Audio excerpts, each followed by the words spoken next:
জয় মা দুর্গা। তো ভক্তবৃন্দ, আগামী বুধবার রয়েছে মহালয়ার বিশাল বড় অমাবস্যা। এদিন মাত্র 2টি তুলসী পাতা এই স্থানে রেখে দিন।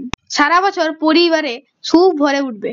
মা দুর্গা আপনাকে সমস্ত বিপদ থেকে রক্ষা করবে। সারা বছর প্রচুর পরিমাণে অর্থ আসতে শুরু করবে। কিভাবে এই ছোট্ট প্রতিকার আপনার জীবন পাল্টে দিতে পারে সেটি আপনি কখনোই হয়তো ভাবেননি। তাই বন্ধুরা, আগামী বুধবার অমাবস্যা মহালয়ার দিন মাত্র 2টি তুলসী পাতা রেখে এই প্রতিকারটি অবশ্যই করুন আপনারা। আশা করবো ঈশ্বরের আশীর্বাদে আপনারা প্রত্যেকেই ভালো আছেন এবং সুস্থ আছেন। এই নতুন পর্বে আবার সকলকে স্বাগত জানাচ্ছি আমাদের সিওম শর্ট চ্যানেলে। তো চলুন বন্ধুরা, ভিডিওটি শুরু করা যাক। বাস্তুশাস্ত্র ও হিন্দু ধর্মে মহালয়ার দিনটিকে বিশেষ গুরুত্ব দেওয়া হয়েছে। মনে করা হয় এই দিনে পিতৃপুরুষরা তাদের বংশের পরবর্তীদের হাত থেকে জলপান করতে চায়। তাই বন্ধুরা, এদিন ভোরবেলা অবশ্যই ব্রহ্ম মুহূর্তে আপনারা আপনাদের পিতৃপুরুষদের তর্পণ অবশ্যই করবেন। এতে পিতৃপুরুষদের সাথে সাথে মা দুর্গার আশীর্বাদও লাভ করতে পারেন। এই দিনে যদি আপনারা তর্পণ করতে নাও পারেন, তাহলে অবশ্যই আপনাদের পিতৃপুরুষদের সামনে কিছু মিষ্টি এবং ফুলের মালা নিবেদন করবেন।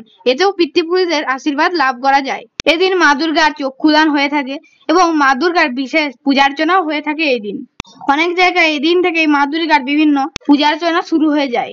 মহালয়ার পরদিন থেকেই শুরু হয় নবরাত্রির পূজা। তাই এই মহালয়াকে অত্যন্ত মাহাত্ম্যপূর্ণ বলে বর্ণনা করা হয়েছে পুরাণে। তবে মহালয়ার দিন শুভ কাজ যেমন বিবাহ কিংবা কিছু কেনা উচিত নয়। এই বছর অর্থাৎ 2024 সালে মহালয়া পড়েছে আগামী 15ই আশ্বিন 1431, 2রা অক্টোবর 2024। এই দিনটি বুধবার পড়েছে। এই বছর দেবীর আগমন হলো দোলায় এবং দেবীর গমন হলো খোটকে অর্থাৎ ঘোড়ায়। এর ফলগুলি যথাক্রমে মড়ক এবং রাজনৈতিক অশৃঙ্খলতা। চলুন বন্ধুরা, এরপর আমরা মূল পর্বে পৌঁছে যাই। বন্ধুরা, হিন্দু ধর্মে তুলসীকে বিশেষ মাহাত্ম্যপূর্ণ বলে বর্ণনা করা হয়েছে। বাড়িতে তুলসী গাছ থাকলে মা লক্ষ্মী সেই বাড়িতে সদাই বিরাজমান থাকেন। আশ্বিন মাস চলাকালীন বাড়িতে কখনোই মরা তুলসী গাছ রাখবেন না। বিজোড় সংখ্যায় পুনরায় তুলসী গাছ রোপণ করবেন। তুলসী গাছ সর্বদা বিজোড় সংখ্যায় রোপণ করা দরকার। আশ্বিন মাস চলাকালীন প্রতিদিন তুলসীকে জল প্রদান করা দরকার এবং নিত্য পূজা করা দরকার এবং সন্ধ্যাবেলা প্রতিদিন তুলসীর আরতি করে একটি ঘিয়ের প্রদীপ জ্বালানো অবশ্যই দরকার। এতে মা দুর্গার আশীর্বাদের সাথে সাথে মা লক্ষ্মীর আশীর্বাদ লাভ করা যায়। ভগবান বিষ্ণুর অতি প্রিয় পাতা হলো এই তুলসী পাতা।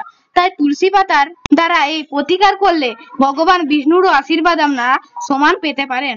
তাই বন্ধুরা, আগামী বুধবার মহালয়ার দিন অবশ্যই এই টোটকা উপায়টি আপনারা করতে পারেন। উপায়টি হলো, বন্ধুরা, মহালয়ার আগের দিন অর্থাৎ আগামী মঙ্গলবার রাত্রে আপনারা এই 5টি তুলসী পাতা দিয়ে প্রতিকারটি করতে পারেন।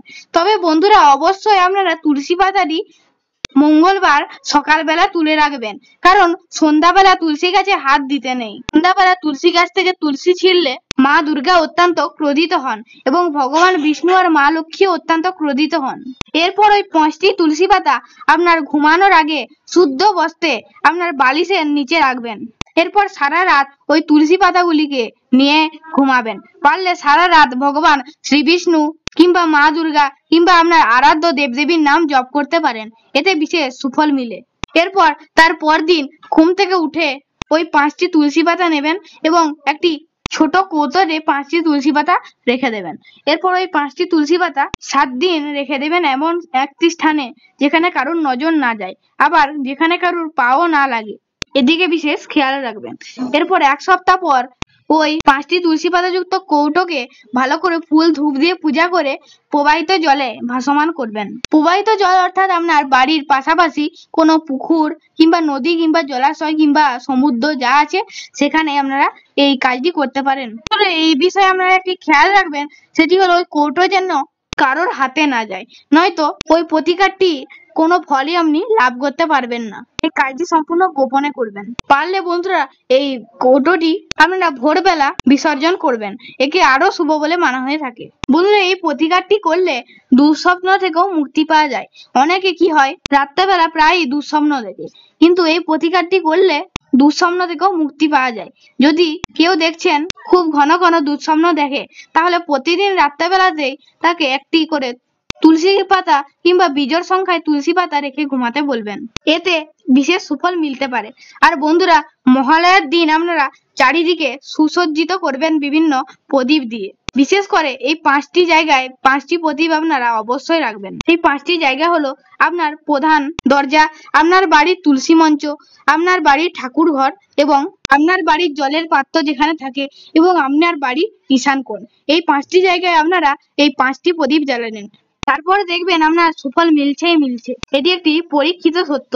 আর বন্ধুরা, এদিন ঘরবাড়ি অত্যন্ত পরিষ্কার পরিচ্ছন্ন করবেন, এতে মা লক্ষ্মীর কৃপা লাভ করতে পারবেন। যাই হোক বন্ধুরা, আজকের পর্বটি এখানেই শেষ করছি। আশা করবো আজকের পর্ব থেকে আপনারা একটু হলেও সমৃদ্ধ হলেন। ভালো লাগলে লাইক করে সাবস্ক্রাইব করে দেবেন।